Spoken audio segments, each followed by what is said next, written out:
시청자 여러분 안녕하십니까? BOA 뉴스투데이 시작합니다. 미국 공화당 상원 의원들이 제안한 경기 부양책 법안에 70억 달러 이상의 무기 프로그램 지원금이 포함됐습니다. 북한과 이란의 위협을 염두에 둔 미사일 방어 체계 강화를 위한 추가 지원금이 담겼습니다. 첫 소식 이조은 기자가 보도합니다. 미 상원의 다수당인 공화당이 27일 발표한 신종 코로나 바이러스 대응을 위한 1조 달러 규모의 5차 경기 부양책입니다. 공화당이 백악관 재무부 등과 조율을 거쳐 내놓은 177조 분량의 이 법안에 따르면 총 290억 달러 규모의 국방 지원금이 포함됐으며 이 중 70억 달러는 각종 무기 프로그램을 위한 추가 지원금으로 편성됐습니다. Senate Republicans and the administration have been consulting over the last few weeks to come up with a realistic proposal with what we think is an appropriate amount of additional debt to be added to the economy at this time. 법안에 담긴 국방지원금 가운데 공군의 경우 방위산업체 로키드 마틴의 F-35A에 6억 8,600만 달러를 지원하도록 했습니다. F-35A는 레이더에 포착되지 않고 적 지역 깊숙이 침투해 전략 표적을 타격하는 핵심 전력의 5세대 스텔스 전투기입니다. 또 공군의 기존 수송기보다 동체를 늘린 로키드 마틴의 C-130J에 7억 2천만 달러를 추가 지원하는 내용이 법안에 담겼습니다. 북한과 이란의 탄도미사일 위협을 염두에 둔 미사일 방어체계 강화를 위해 추가 예산을 지원하는 내용도 포함됐습니다. 로키드 마틴의 고고도 미사일 방어체계 사드와 여기에 쓰이는 AN/TPY-2 레이더에 3억 달러 이상을 지원하도록 했습니다. 방산업체 레이시언의 AN/TPY-2는 미사일 방어체계인 사드에 사용되는 고성능 레이더로 원거리 탄도체를 정밀 탐지하는 기능이 특징입니다. 법안에는 또 보잉사가 주요 계약자인 지상 기반 중간 단계 방어체계 강화에 2억 달러를 지원하는 내용이 담겼습니다. 신종 코로나 바이러스로 인한 경제 타격을 완화하기 위한 경기 부양책에 국방 지원금이 담긴 것에 대해 공화당은 국방 예산은 경제와 국가 방위의 핵심이라고 거듭 강조했습니다. 미국 민주당과 공화당 지도부는 이번 경기 부양책을 놓고 본격적인 협상에 들어갔습니다.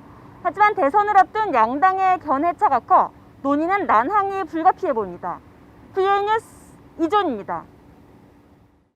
북한과 연관된 사이버 공격 조직 라자루스 그룹의 새로운 악성 프로그램이 지난주에 이어 또다시 포착된 것으로 분석됐습니다. 전문가들은 북한이 국제사회의 압박을 피하기 위해 사이버 공격을 다양화하고 있는 시도로 보인다며 대비책을 강화해야 한다고 지적했습니다. 김시영 기자가 보도합니다. 미국 내 사이버 보안업체 캐스퍼스키는 28일 라자루스 그룹이 VHD라는 신종 랜섬웨어를 유포해 사이버 공격을 감행하는 정황이 포착됐다고 밝혔습니다. 지난 3월 프랑스와 아시아 내 일부 기업체들이 공격을 받은 정황을 포착한 뒤 이를 추적하는 과정에서 파악했다는 것입니다. 라자루스 그룹은 지난해 미 재무부 해외자산 통제실이 북한 정찰총국의 통제를 받는 것으로 지목한 사이버 범죄단체입니다. 업체 측은 VHD 랜섬웨어 구동 방식이 북한 라자루스 그룹 등이 써온 공격 방식과 거의 같았다면서 2014년 소니 영화사 해킹 사건 등에서 멀웨어 등이 유포됐던 방식 등을 거론했습니다. That is the subject of this blog post has been deployed by a backdoor that we call the MATA framework. And we know that this framework belongs to North Korean hackers because it contains code shared with a previous backdoor called Manuscript that we had already attributed to North Korean hackers. 전문가들은 북한의 이 같은 사이버 공격 수법이 계속 변화하고 있다는 점을 주목해야 한다고 지적했습니다.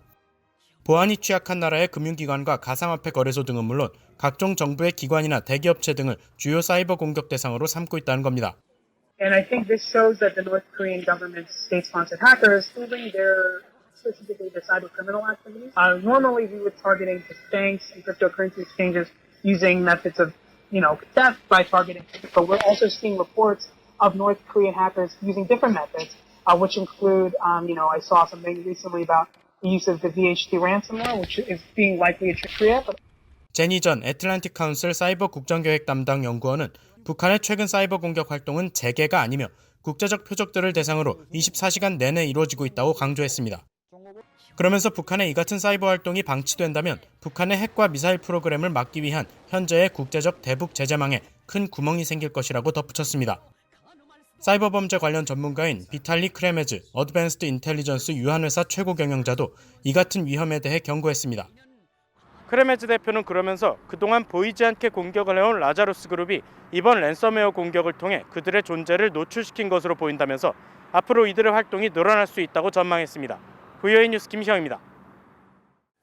북아프리카의 알제리는 2017년 11월 이후부터 관할권 내에서 유엔 안보리 대북결의 제재 대상 기업이나 단체가 활동한 바 없다고 밝혔습니다. 알제리 정부는 지난 8일 제출해 이번 주 공개된 안보리 결의 2397호 대북결의 이행 보고서를 통해 이같이 밝히고 지난 2017년 11월부터 유엔 제재기관들이 알제리 금융기관에 보유한 거래 계좌도 없다고 보고했습니다. 특히 유엔 제재 대상인 북한의 만수대 해외개발회사 그룹 산하 알제리 지사를 2018년 1월을 기점으로 알제리 기업 등록부에서 삭제했으며 이후 해당 기업의 활동도 중단됐다고 밝혔습니다.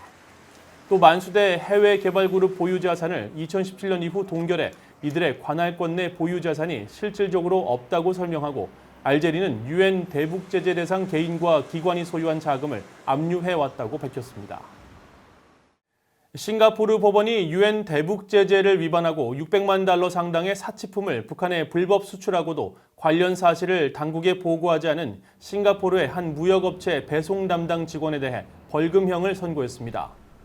싱가포르 국가법원은 29일 VOA에 유엔 안보리 대북제재로 금지된 와인과 화장품, 향수 등 사치품 600만 달러어치를 북한에 판매한 싱가포르 무역회사의 배송 담당 직원 셜리 멀리아완 씨가 모든 거래에 대해 당국에 보고해야 할 의무를 이행하지 않았다며 $10,000의 벌금형을 선고하고 이를 이행하지 않으면 10주간 징역형에 처할 것을 명령했다고 밝혔습니다. 앞서 싱가포르 현지 언론인 스트레이트 타임즈는 제재를 위반한 인도네시아인 멀리아완 씨가 전체 600만 달러 가운데 140만 달러 이상의 사치품 판매와 5가지 혐의에 대해 유죄를 인정했으며 나머지 금액과 관련된 74개 혐의가 선고 과정에서 고려돼 법원에 최종 선고가 내려졌다고 싱가포르 검찰 고위 간부를 인용해 보도했습니다. 싱가포르 무역업체는 지난 2010년 11월부터 2017년 1월까지 해당 사치품을 중국 다롄을 경유한 환적을 통해 북한으로 보냈고 벌금형을 선고받은 배송 담당자 멀리아완 씨는 싱가포르 세관에 최종 인도항을 신고하지 않는 방법으로 상품의 최종 목적지를 고의적으로 숨겼으며 대북제재 위반 사실을 인지한 이후에도 당국에 보고하지 않은 것으로 알려졌습니다. 세계보건기구 WHO가 신종 코로나 바이러스 감염이 의심되는 탈북민이 월북했다는 최근 북한의 발표와 관련해 북한 측의 정보 제공을 기다리고 있다고 밝혔습니다. 에드윈 살바도르 WHO 평양사무소장은 28일 VOA에 북한 보건성이 검진과 추적, 격리, 치료에 대한 WHO의 지침에 따라 신종 코로나 바이러스 대응 조치들에 관한 최신 정보를 정기적으로 제공하고 있다면서 코로나 감염 의심 탈북민에 대한 정보 제공도 기다리고 있다고 말했습니다. 살바도르 소장은 그러면서 지난 16일 현재 북한은 1,211명을 대상으로 신종 코로나 바이러스 검사를 실시해 전원 음성 판정이 나왔다고 보고했다면서 현재 남포항과 신의주, 단둥, 육로 국경에서 물품을 관리하는 인원 696명이 격리 조치돼 있다고 덧붙였습니다. 앞서 북한 매체들은 지난 25일 한국에서 월북한 개성 출신 탈북민이 코로나 바이러스 확진자로 의심된다며 김정은 위원장 주재로 비상 확대 회의를 열고 국가 비상 방역 체계를 최대 비상 체제로 격상하고 특별 경보를 내렸다고 전했습니다. 세계 3대 전염병 퇴치 활동을 벌이고 있는 국제협력기구 글로벌 펀드는 신종 코로나 바이러스가 북한의 결핵과 말라리아 퇴치 프로그램에 미치는 영향을 완화하기 위한 추가 지원금을 유엔 아동기금 유니세프에 승인했다고 밝혔습니다. 글로벌 펀드는 29일 VOA에 미화 약 167만 달러 상당의 추가적 지원금이 지난 6월 8일자로 승인됐으며 이는 글로벌 펀드가 신설해 운영하는 코로나 바이러스 대응 체제 사업에 지급되는 것이라고 밝혔습니다. 특히 이 사업은 코로나 바이러스가 에이즈 바이러스와 결핵, 말라리아 퇴치 프로그램에 미치는 영향을 완화하고 의료제도와 지역사회 체계의 긴급한 개선에 착수하는 것을 목표로 두고 있다고 밝혔습니다. 글로벌 펀드 대변인은 유엔 아동기금 유니세프가 관련 대북 지원 사업을 진행할 것이라면서 지원금은 분배와 사용을 보장하는 체계와 안전장치 등에 따라 집행될 것이라고 설명했습니다. 이상으로 VOA 뉴스투데이를 마칩니다. 시청해주신 여러분 고맙습니다.